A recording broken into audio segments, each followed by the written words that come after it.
রাজীব এটা করো, রাজীব এটা দাও, রাজীব সেটা দাও, রাজীব এটা আমি পারছি না, রাজীব এসি দাও। আপু আমাকে সুন্দর করে সাজালো, এতটা যত্ন করে নিখুঁত ভাবে আমাকে সাজালো। আমার ডেফিনেটলি আমার প্রিন্সেসের মতোই লাগছে।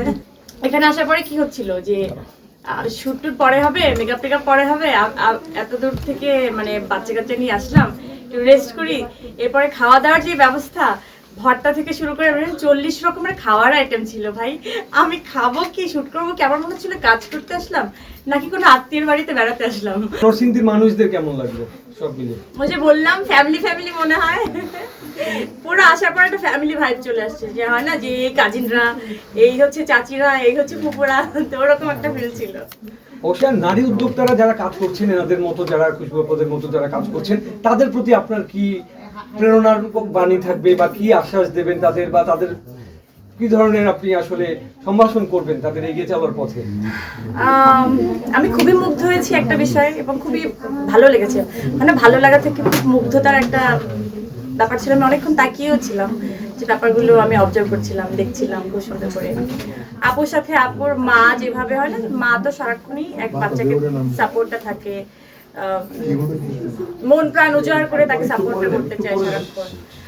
সেখান থেকে তার হাজবেন্ড যেভাবে তাকে সাপোর্ট দিচ্ছে, মানে তার হাজবেন্ড হচ্ছে তার সেকেন্ড হ্যান্ড আর কি, হ্যাঁ, যে রাজীব এটা করো, রাজীব এটা দাও, রাজীব সেটা দাও, রাজীব এটা আমি পারছি না, রাজীব এসি দাও, মানে হচ্ছে না। আর উনি সারাক্ষণ এই ব্যাপারটার মধ্যে যখন থাকে, এমনি গ্লো করছে না।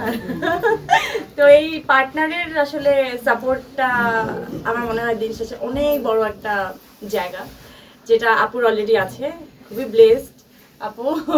হ্যাঁ, এই ব্যাপার আমার মনে হয় তুমি অনেক দূর যাবা, আর অনেক দূর কেবল পথ শুরু হলো।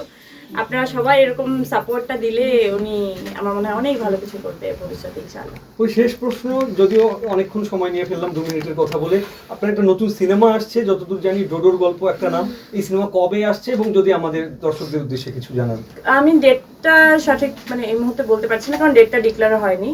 এটা তো প্রোডাকশন হাউজের একটা ব্যাপার থাকে, ডিক্লারেশনের ব্যাপারে আমি আসলে কিছু বলতে, আমি প্রমোশনটা ঠিকঠাক মতো করতে পারি, আর বাকি ডিসাইডটা তো আসলে আমি আমার তেরে নেই।